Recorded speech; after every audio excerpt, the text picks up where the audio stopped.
Our topic this evening, think win-win, motto of the believer. The principle of think win-win is taken from the 7 habits of highly effective people, written by Stephen J. Covey. Habit number 4. However, his perspective was in looking at personal relationships, how we deal with people. Whereas what I am looking at is the Islamic philosophy on human interaction with the world around us. It includes people as well as the events in our lives, the circumstances in which we are born, etc. It's all inclusive, not restricted only to interpersonal relationships. But before going to look at that principle, win-win for the believer, let us look at the philosophy of the disbeliever, which will help us to understand more clearly the win-win philosophy of the believer. As we know in our declaration of faith, we say, La ilaha illallah. We deny the falsehood first of the false worshipping of false gods, and then we establish the worship of the true God. So let us look at the philosophy of the disbelievers with regards to life in general. We find that their philosophy is win-lose. The philosophy of the disbelievers with regards to their relationship to the world around them is one of win-lose. What do I mean? Good luck, bad luck. Win-lose is equivalent to good luck, bad luck. Meaning, they say, if I have good luck, then I win. If I have bad luck, then I lose. That's their philosophy and life. This is something which even the atheist, the person who says there is no God, disbeliever in truth, that's what governs his or her life. Good luck, bad luck. So what you find is that the disbelievers spend most of their lives in a quest for what will ensure for them good luck and prevent bad luck from happening to them. That becomes a very important part of their lives. And what you find in the West, where I come from, 7 is a good luck number. So they'll try to do things around 7. 4, if you have what is called a 4-leaf clover. It's a plant. Normally it has 3 leaves on the stalk. But if you find one with 4, good luck. It's a sign of good luck. So people will get those and they will put them inside of little plastic capsules, and they wear them on their wrist or around the neck, whatever. It's for good luck. Right? At the same time, you try to avoid certain bad luck numbers, like 13. In the West, 13 is a bad luck number. So, in the average apartment building, hotel, etc. in the West, the floors, when you go in the elevators, you will see the numbers 10, 11, 12, 14, 15. What happened to 13? No 13. You walk down the street, you'll see the houses are numbered 10, 11, 12, 12 and a half, 14. What happened to 13? This is a norm in the society. I know where you are here, that number is 8. 8 is the bad luck number. If your license plate adds up to 17, for example, which means 1 plus 7, that equals 8. Not a good number.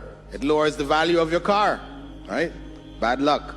Also, you have widows. If a widow comes in your presence, it's bad luck. You don't want to have widows around you. Dead bodies. The dead body crosses you when you're leaving your home. Oh, bad day. Firewood. also the Dobi. And you have a calendar here for bad hours of the day, your Ragu Kalam, right? And your Yamagandam, right? These are all bad luck. 4 hours every day are bad luck hours. Don't try to do anything good in these hours, right? And so you have a series of these kinds of charms that people seek out to protect themselves from evil and to bring for themselves good luck.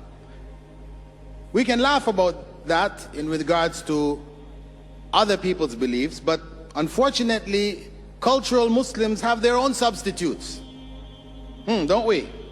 So our numbers, we have 19. 19 becomes a good luck number because the Basmala, Bismillahir Rahmanir Rahim, is made up of 19 letters. So we have some Muslims who, for them, 19 is an auspicious number and they favor it. And the 99 names of Allah. People believe that if you recite a certain name of Allah, your wife can't have a baby. Okay, recite this name of Allah so many times, blow it over water and drink it after Maghrib, having fasted that day, and your wife's gonna have a baby. Similarly, some people believe that your business is not good. Okay, so you take another name of Allah, Ar-Razzaq, for example, then you make a piece of bread, right? When you're making your bread, so you squeeze the flour in the shape of Ar-Razzaq. Then you cook it, right? You have a loaf of bread with Ar-Razzaq and you eat that. Inshallah, you're going to be successful. What is this? This is charms, amulets, turning the names of Allah into good luck charms, which has no basis from the Sunnah of Rasulullah sallallahu alaihi wasallam. Also, we have miniature Qur'ans, Qur'ans that are made 1 inch by 1 inch by 1 inch thick. People discover them and boast about how they have the smallest Quran in the world. What is this Quran good for? You put it in a locket, you wear it around your neck, believing that it's going to protect you from evil. So we turn the Quran into a good luck charm, because that Quran is not for reading. You open it up, the letters are so small you would need a magnifying glass, a microscope actually, to read what is written on there.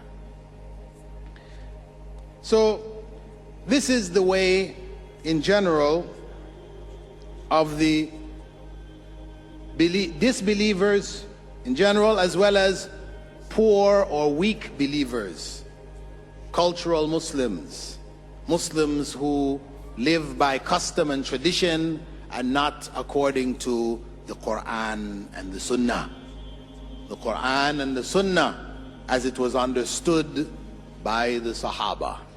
Not the Quran and Sunnah as it was understood by you and I, by modern Muslims, the modern interpretations. No, the Quran and the Sunnah as it was understood by the companions of the Prophet sallallahu alaihi wasallam.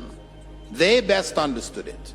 So, if we leave now the disbeliever understanding of win-lose and we come over to the Islamic understanding, the Islamic philosophy of win-win, it is based on the Islamic worldview that this world is fundamentally a test. This world is fundamentally a test for human beings. As Allah said in Surah Al-Mulk, verse 2, الذي خلق الموت والحياة ليبلوكم أيكم أحسن عملا. The one who created death and life in order to test which of you is best in deeds. And in Surah Al-Kahf, verse 7, إِنَّا جَعَلْنَا مَا عَلَى الْأَرْضِ زِينَةً لَهَا لِنَبْلُوَكُمْ أَيُّهُمْ أَحْسَنُ عَمَلًا. Indeed, what I have placed on the earth is an adornment for it, in order to test which of them is best in deeds. So Allah has identified clearly the purpose of this world. This world is a test. Not a test for Allah to find out which of us is best in deeds, because it's something He already knew. Before Allah created this world, He already knew which of us is best in deeds. He already knew which of us is going to hell and which of us is going to heaven. This was already known by Allah subhanahu wa ta'ala.